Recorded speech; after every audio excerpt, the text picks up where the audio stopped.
ശദ്രക്കും മേശക്കും അബേദനകും Nebuchadnezzar രാജാവിന്റെ ബിംബത്തെ ആരാധിക്കുന്നില്ല എന്ന് കണ്ടിട്ട് ഇവരെ തീച്ചുളയിലിട്ട് കളയുവാൻ രാജാവ് കൽപ്പിക്കുന്നു.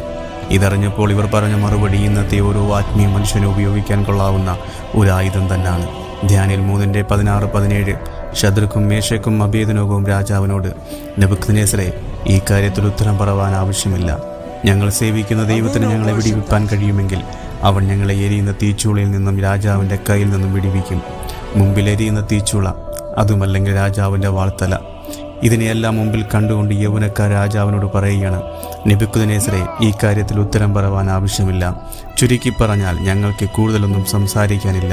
നിനക്കിഷ്ടമുള്ളത് നീ ചെയ്തു കൊള്ളുക സാരം. ഇങ്ങനെ പറയുന്നതിനുള്ള ധൈര്യം ഇവർക്ക് എവിടെ നിന്ന് കിട്ടി? ഈ ഒരു ധൈര്യത്തെയാണ് നമുക്ക് ആവശ്യം. ഈ ധൈര്യം എന്ന് പറഞ്ഞൊരു ആയുധമാണ് നമ്മൾ അത്യാവശ്യമായി ധരിക്കേണ്ടത്. ഏത് ശത്രുവിൻ്റെ മുമ്പിൽ ചെന്നാലും ഈ ധൈര്യത്തോടെ നിൽക്കണമെങ്കിൽ നമ്മൾ ക്രിസ്തുവിനെ ധരിക്കണം.